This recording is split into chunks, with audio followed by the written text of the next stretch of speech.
नमस्कार दोस्तों, आज आप पढ़ेंगे तत्सम तत्वों का पार्ट नंबर 2। कुछ जो उसके तरीके थे तत्सम और तत्व पहचानने के, वो आप लोगों ने कल देखे थे। और आज के वीडियो में कुछ और तरीके हैं तत्व तत्सम पहचानने के, वो भी आप देखेंगे। और उसके बाद में पढ़ेंगे देशज और विदेशज शब्द। ठीक है, तो यहाँ पर लिखिए उसी के आगे कंटिन्यू, जो कल मैंने पढ़ाया था उसी के आगे आप लोग नोट्स बनाते चलिएगा। तो यहाँ पर लिखते हैं हम री का प्रयोग। री से ऋषि वाली जो होती है, री का प्रयोग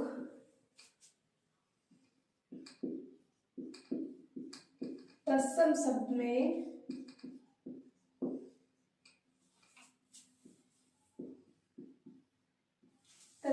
में होता है।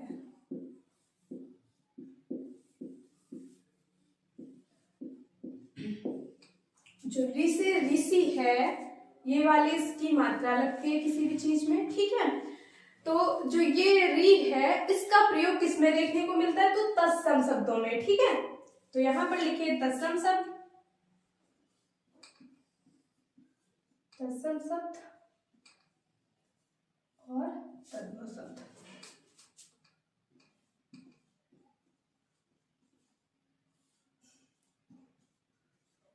ठीक है, अब यहाँ पे मैं लिखती हूँ शब्द।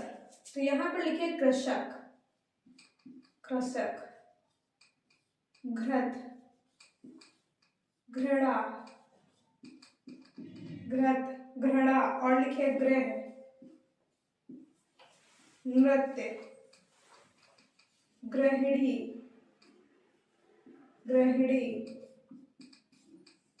ठीक है, तो इनका जो तद्भव रूप बनेगा वो क्या बनेगा? एक बात इसमें, पहले आप लोगों ने जो तरीके देखे उसमें क्या था, सीधे परिवर्तित हो जाता था। जैसे या जा में सा, ये वाला सा इस वाले सा में, और जो स्रा है वो भी सा में ही परिवर्तित होता था। ठीक है, बा जो था वो बा में परिवर्तित, बा जो था वो बा में परिवर्तित होता था। ठीक है, तो इस प्रकार से आपने पीछे देखा था। लेकिन यहाँ पर क्या है कि सीधे सीधे आपको बताया जा रहा है कि जो री शब्द है वो तत्सम में ही मिलेगा। उसके आगे जो तद्भव है वो आप लोग देख लीजिए, एक दो बार याद हो जाएंगे ना।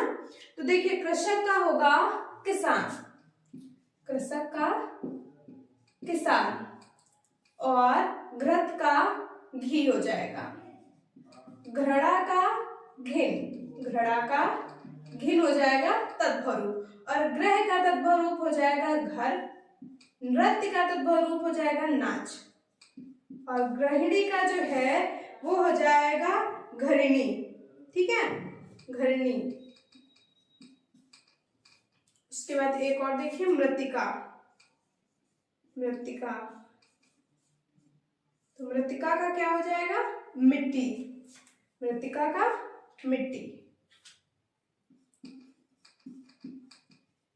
ठीक है, इसमें आपको सीधे सीधे ये देखना है कि जहां पर ये रा की मात्रा री की जो आ रही है, ये सब सीधे सीधे आपको तत्सम में ही लगाना है। कि कहीं भी अगर ये रा दिख जाए तो ये शब्द कैसे होंगे?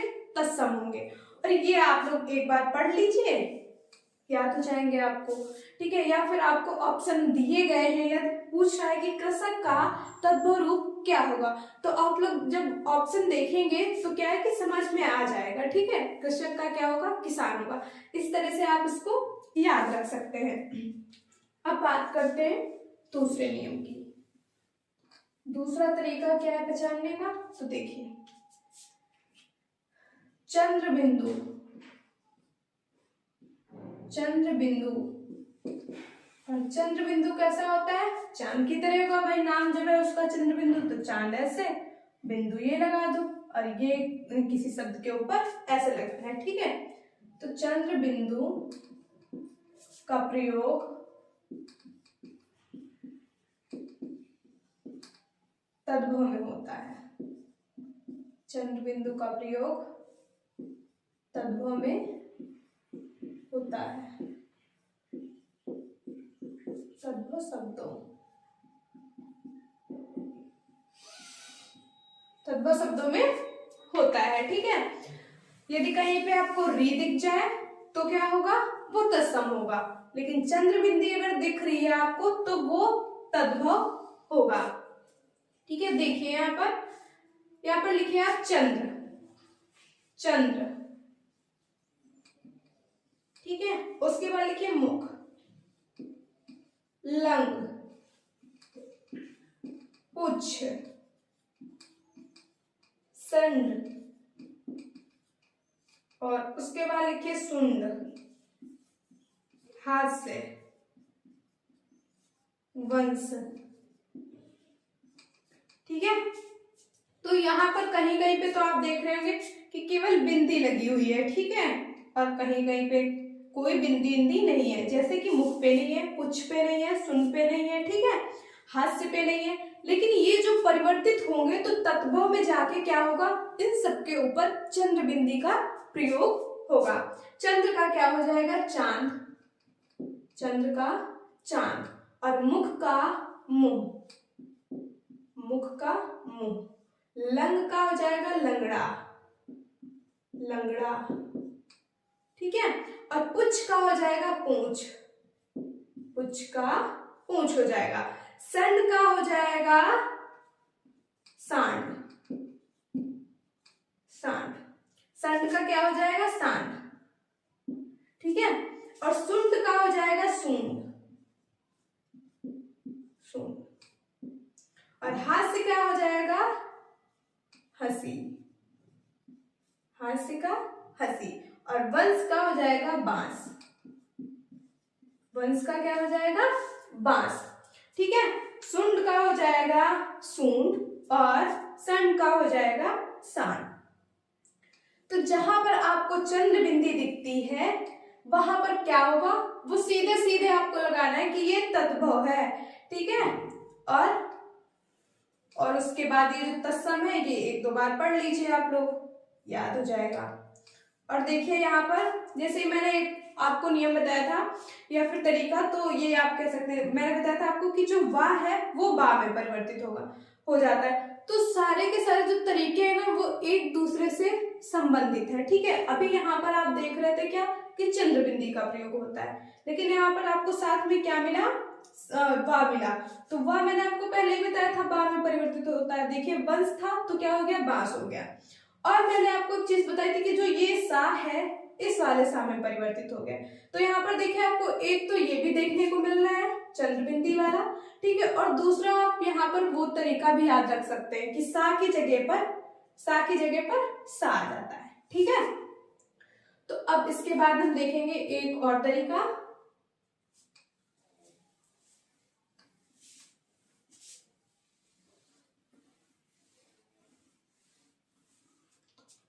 आगे लिखिए, प्राय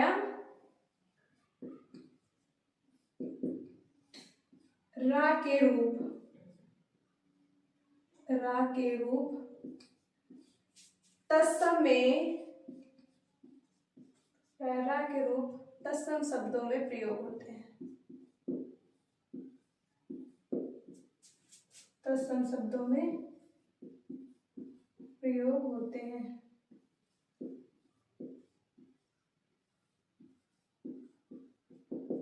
ठीक है, रा के जो रूप हैं, तो रा के रूप क्या है, रा तो आप सभी जानते हैं, लेकिन रा के जो रूप हैं वो क्या होंगे। एक तो आप रा ऐसे लगा देखते होंगे। ठीक है, जैसे आपने कुछ लिखा है यहाँ पर गा मान लीजिए लिखा, तो उसमें एक ये वाली जो रा लगती, एक तो ये रूप हो गया रा का। दूसरा आपने मान लीजिए टा लिखा और ये वाली रा, तो एक तो ये वाली रा हो गई। दूसरा आपने लिखा ये और ऊपर जो रा लगती है ये वाली रा हो गई। ठीक है, तो ये है आपके रा के रूप। तो वही यहाँ पर कहा गया है कि प्राय रा के रूप तत्सम शब्दों में प्रयोग होते हैं। तो तत्सम शब्द ये हैं और मैं लिख रही हूं, आप लोग देखिए, स्पर्श, स्पर्श, व्याघ्र, ताम्र, प्रस्तर, स्वर्णकार,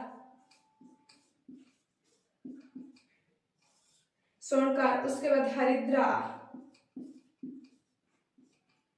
हरिद्रा के बाद लिखिए धैर्य, आम्र।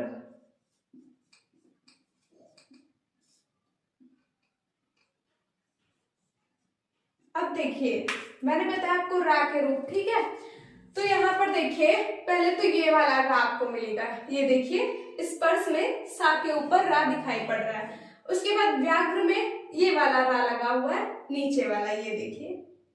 और ताम्र में भी ऐसे ही लगा हुआ है, प्रस्तर में भी ऐसे ही लगा हुआ है, स्वर्णकार में ऊपर वाला रा है, उड़ने वाला, ठीक है। हरिद्रा में नीचे है, धैर्य में और आम्र में।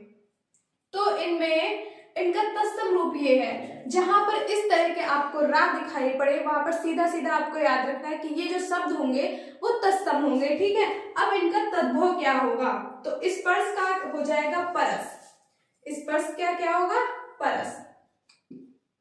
और व्याघ्र का बाघ हो जाएगा,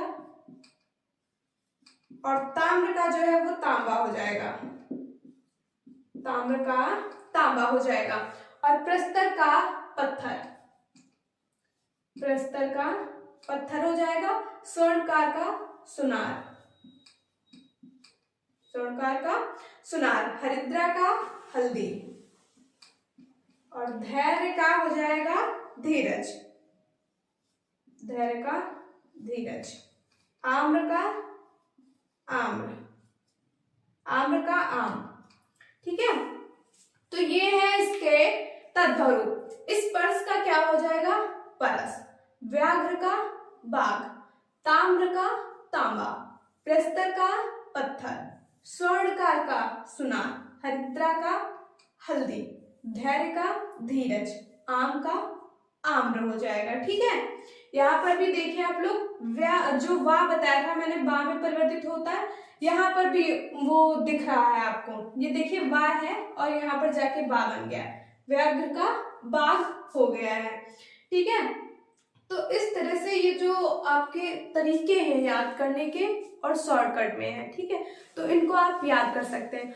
अब आप कहेंगे इतना भी याद करना टफ है, तो ये बात मैंने आपको पिछले वीडियो में भी बताई है और फिर बता रही हूँ कि जो इन सब का निचोड़ है वो सीधी सी बात ये है, यहाँ पर मैं लिखती हूँ तत्सम शब्द।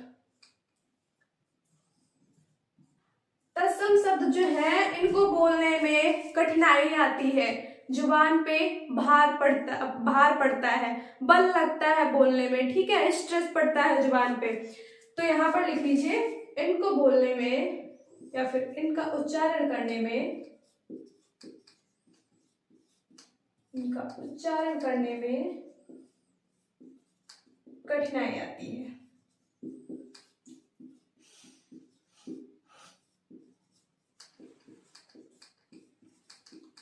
और इसके विपरीत तद्भव,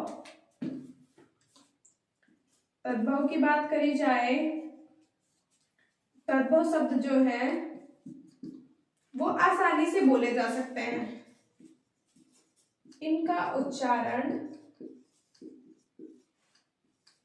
आसानी से किया जाता है, आसानी से किया जा सकता है,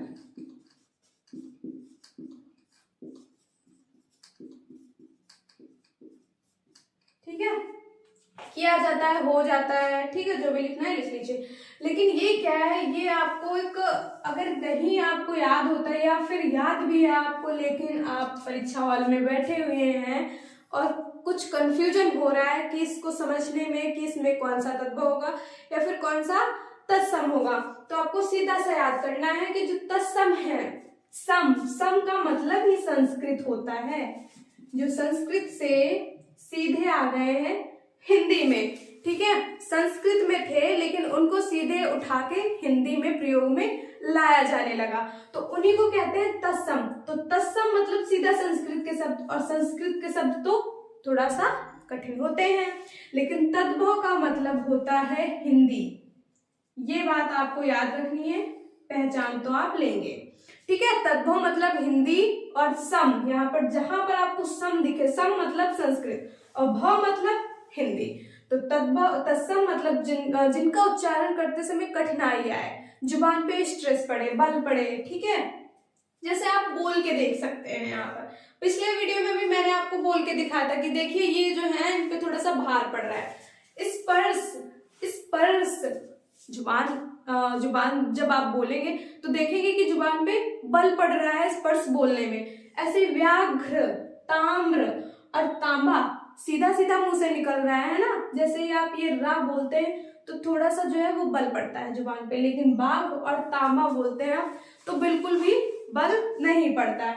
प्रस्तर का सीधे हो गया क्या, पत्थर। स्वर्णकार इतना बड़ा सा है ना, और सीधे सीधे आप बोल सकते हैं क्या, सुनार। तो आप इनको बोल के भी पहचान सकते हैं कि जिनमें बोलने में कठिनाई आती है तो वो होंगे कौन से, आपके तत्सम, और जो आसानी से बोले जा सकते हैं वो होंगे आपके तद्भव। इतना नोट कर लीजिए। इसके बाद बात करते हैं देशज और विदेशज की।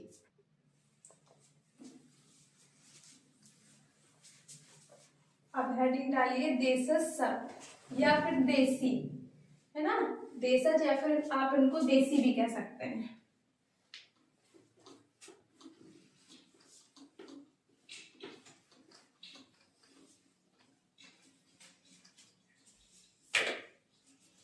देखिए देशज शब्द, देशज शब्द,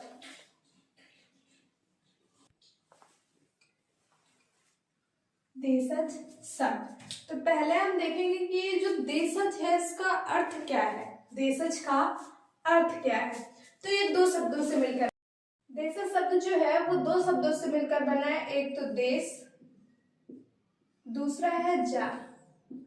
देश प्लस जा अर्थात देश में जन्मा, अर्थात देश में जन्मा। ठीक है, जो देश शब्द का अर्थ है वो है कि देश में जन्मा। अब इसकी परिभाषा क्या है, कैसे हम जानेंगे कि देशज है, कैसे आए, उसके बारे में थोड़ा देखेंगे। तो लिखिए वे शब्द जिनकी उत्पत्ति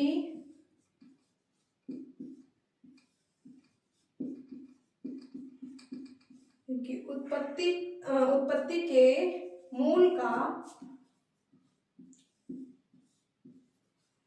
पता ना हो परंतु प्रचलन में हो,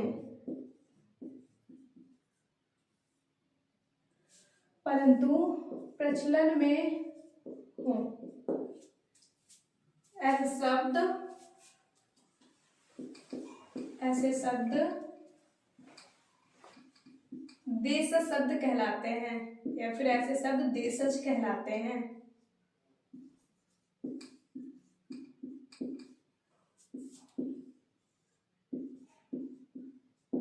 ये शब्द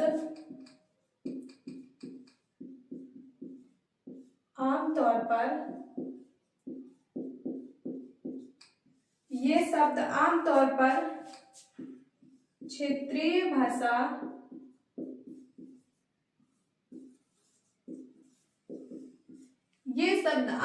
पर क्षेत्रीय भाषा में प्रयोग किए जाते हैं, में प्रयोग।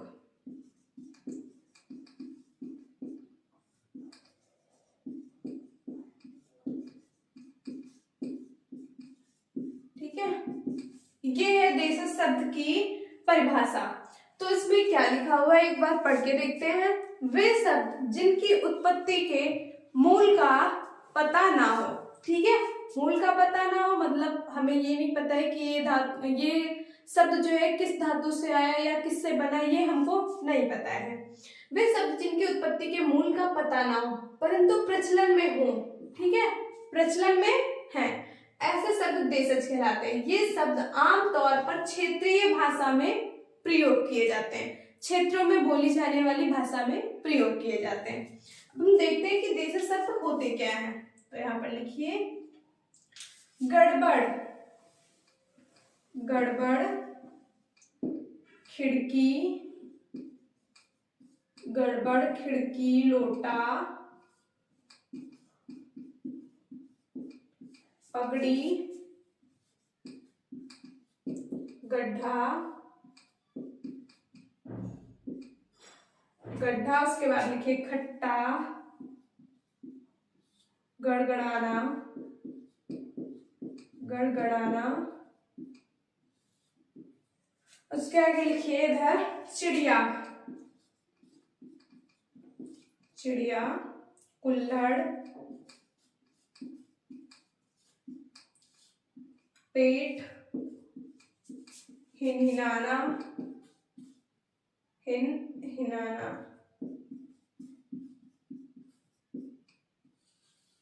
टांग, और इधर लिख लीजिए खिचड़ी, खिचड़ी। देखिए ये जो शब्द है ना, ये शब्द देशज शब्द है, ठीक है। और ये मैंने कुछ देख के लिए है कि ये पिछले एग्जाम्स में या किसी ना किसी एग्जाम में पूछे गए हैं, ठीक है, इसलिए मैंने यहाँ पर इनको लिखा है। देखिए जो ये देशज शब्द होते हैं इनमें ज्यादातर प्राय क्या होता है कि डा और डा, ये वाला, इन दोनों का प्रयोग ज्यादा देखने को मिलता है। जैसे देख सकते हैं आप गड़बड़ में, है ना, खिड़की में, पगड़ी में, गड्ढा में, खट्टा में, खट्टा तो चलो डा नहीं है लेकिन फिर भी, गड़गड़ाना, और इधर देख लीजिए चिड़िया, कुल्हड़, ड़ा आ गया, अड़ा यहाँ पर है, ठीक है, और खिचड़ी। तो इस तरह से जो ड़ा और ड़ा ये एक पहचान है कि ज्यादातर प्राय क्या होता है कि ये जो ड़ा और डा है इसका प्रयोग देशज शब्दों में देखने को मिलता है। इसके बाद लिखिए विदेशज शब्द। अब डालिए विदेशज शब्द, मैं यहीं पे लिखे दे रही हूँ विदेशज शब्द, ठीक है, वो थे देशज और ये बन गए विदेशज। ये नोट कर लीजिएगा, कभी कभी ना क्वेश्चन कैसे आता है कि गड़बड़ लिख दिया, अब पूछा जा रहा है कि गड़बड़ कैसा शब्द है, देशज है या फिर विदेशज है, तो आपको बताना है कि जो गड़बड़ है वो देशज है। अब विदेशज शब्द कैसे बना, देखिए विदेश प्लस जा, वो क्या था, देश प्लस जा, मतलब देश में जन्मा, ये विदेश प्लस जा मतलब विदेश में जन्मा, अर्थात विदेश में जन्मा।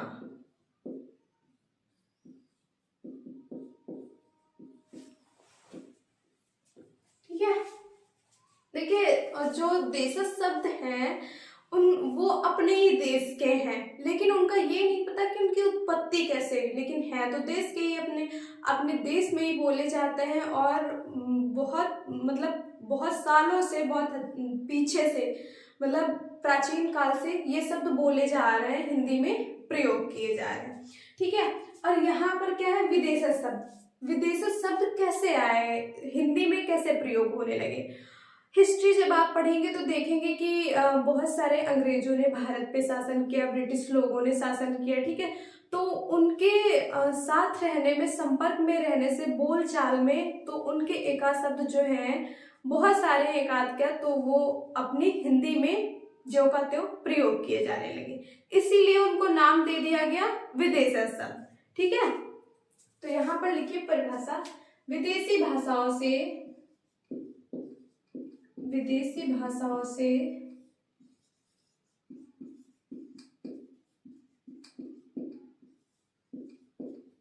हिंदी में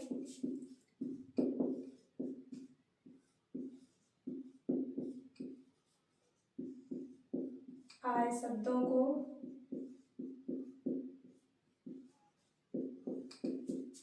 विदेशज शब्द कहते हैं।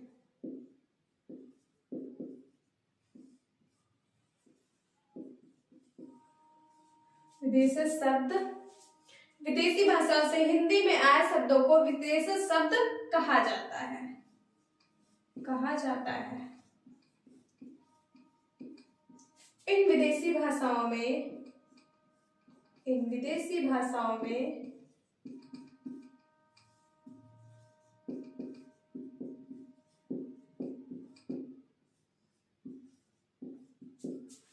मुख्यतः अरबी फारसी, अरबी फारसी तुर्की, अरबी फारसी तुर्की अंग्रेजी व पुर्तगाली शामिल है। अंग्रेजी व पुर्तगाली शामिल है।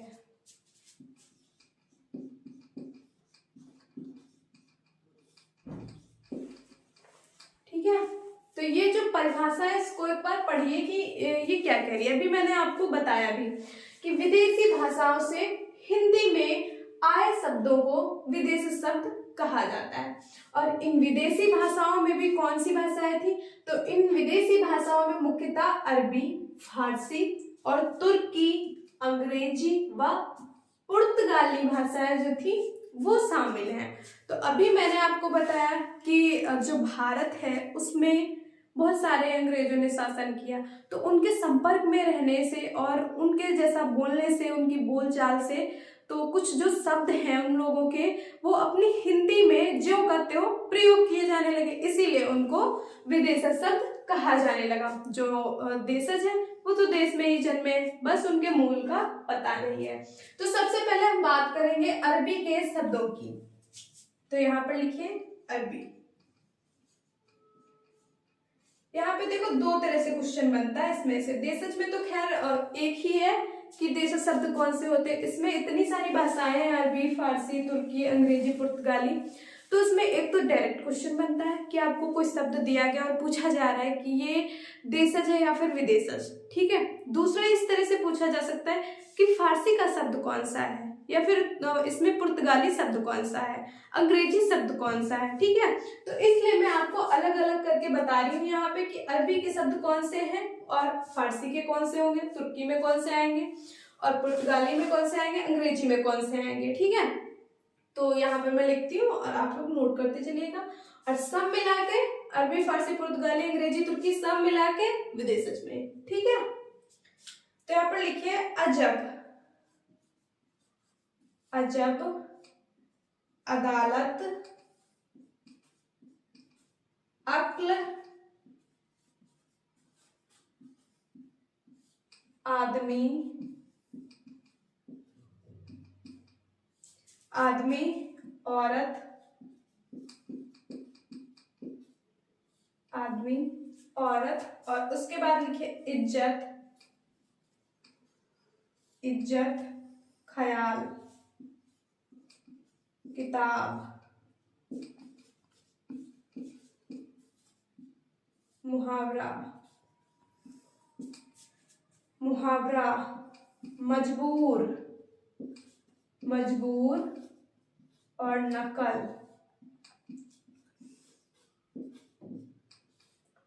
मजबूर, नकल। उसके बाद लिखिए दुनिया, शराब, हौसला, हलवाई, हलवाई, तारीख, हलवाई और तारीख। और एक लिख लीजिए मुसाफिर, मुसाफिर, उम्र इत्यादि। ठीक है, तो ये जो शब्द हैं ये हैं आपके किसके, अरबी के। लेकिन यहाँ पर एक चीज आप लोग देखिए कि ये जो शब्द हैं औरत, आदमी, मुहावरा, मजबूर, नकल, इसमें ऐसा कोई भी शब्द नहीं है जो कि रोज हमारी बोलचाल में ना आता हो।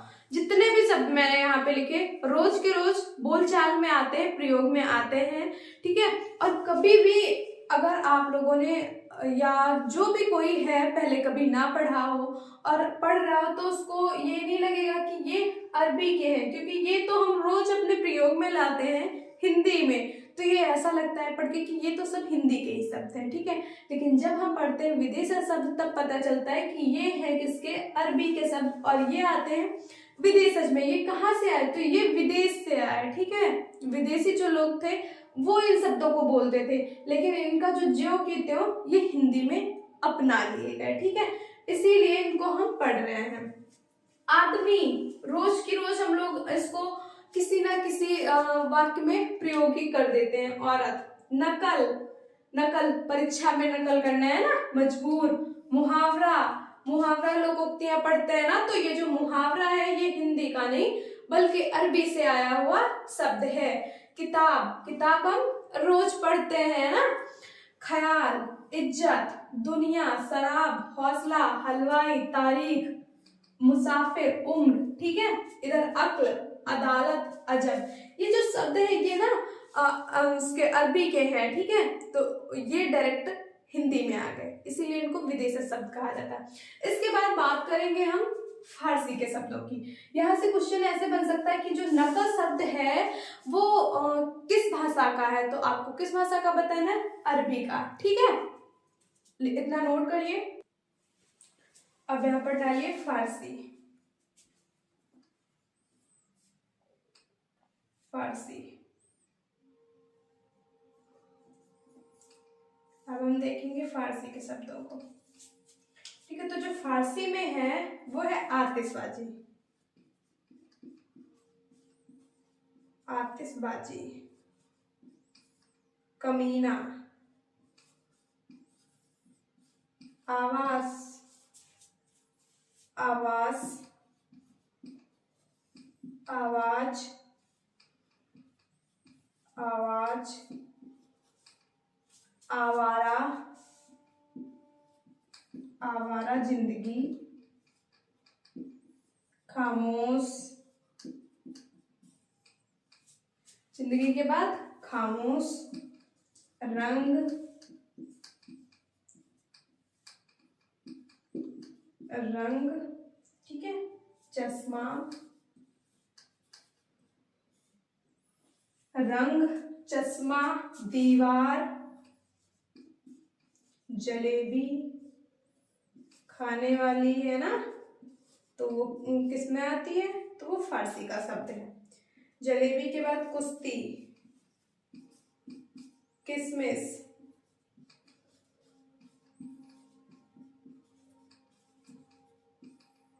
बारिश,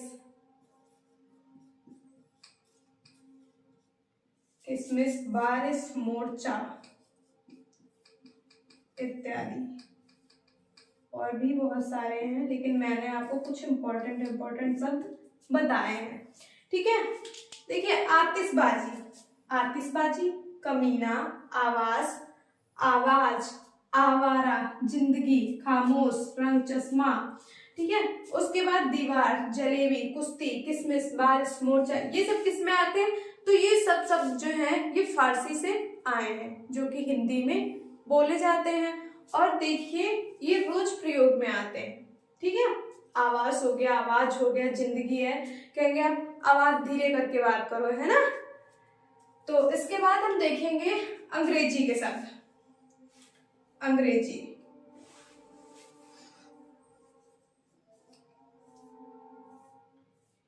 अंग्रेजी में देखिए जज,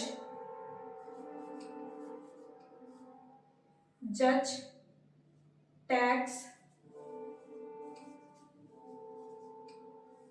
जज, tax, copy, pencil, copy, pencil, pen, paper, सब किस में आएगा, तो इंग्लिश में। Copy, pen, pencil, library, library, और लाइब्रेरी के बाद जो कॉलेज है वो भी इंग्लिश में आता है, college. Operation,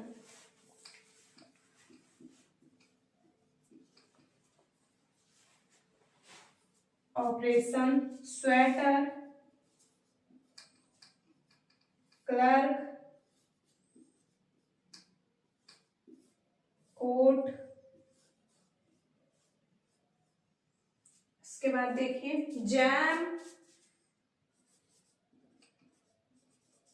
chocolate,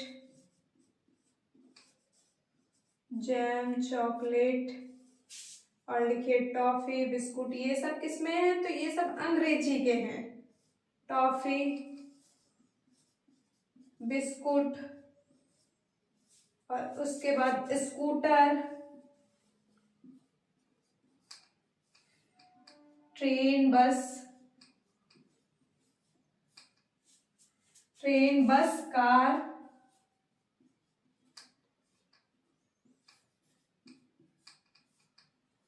doctor, nurse, ठीक है, इत्यादि। ये जो शब्द हैं ये अंग्रेजी के हैं, ठीक है। जज, tax, copy, pen, pencil, library, college, operation, sweater, clerk, coat, ये सब कहाँ से आए? तो ये सब अंग्रेजी से हिंदी में आ गए, ठीक है। Jam, chocolate, toffee, biscuit, scooter, train, बस, कार, डॉक्टर, नर्स, ठीक है। तो डॉक्टर इंग्लिश में जैसे लिखा जाता है वैसे ही हिंदी में बोला भी जाता है, ठीक है। तो हिंदी भाषा कितनी अच्छी है कि दूसरों को भी अपना लेती है ना। देखिए अरबी को भी अपना लिया, फारसी को भी और अंग्रेजी को भी। तो ये जो अंग्रेजी के शब्द हैं ये हिंदी में ज्यों के त्यों प्रयोग होते हैं। इसी प्रकार फारसी के शब्द भी ज्यों के त्यों हिंदी में प्रयोग किए जाते हैं, जो मैंने यहाँ पर लिखे हुए हैं। और अरबी के जो शब्द हैं वो भी ज्यों के त्यों हिंदी में प्रयोग किए जाते हैं। अब तुर्की डाल लीजिए, इसको मैं रफ कर देती हूँ क्योंकि स्पेस नहीं बचा है।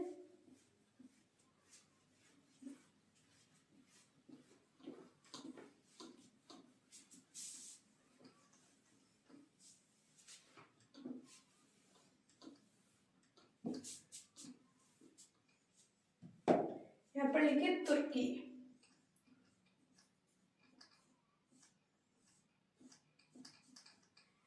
तुर्की में लिखिए कैंची, चाकू, कुली, गलीचा, तमंचा, बावर्ची, चेचक, सुराग, चेचक, सुराग, उसके बाद लिखिए बारूद, बारूद, और लिखिए कुर्ता, लाश, इत्यादि। ये शब्द जो हैं ये तुर्की के हैं। कैंची, चाकू, कुली, गलीचा, तमंचा, बावर्ची, चेचक, सुराग, बारूद, कुर्ता, लाश, ठीक है। ये जो शब्द हैं ये तुर्की भाषा के हैं, ठीक है। इसके बाद बात करेंगे पुर्तगाली।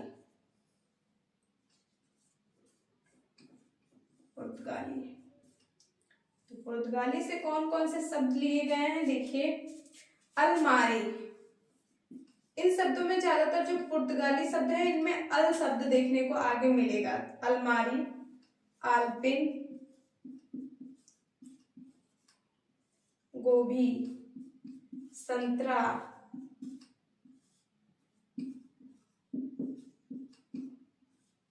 गोभी, संतरा, तौलिया,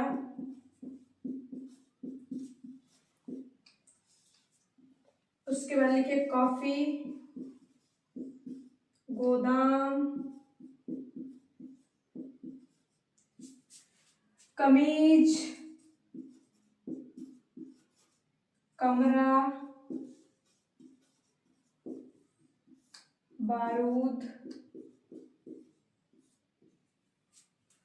बोतल, इत्यादि।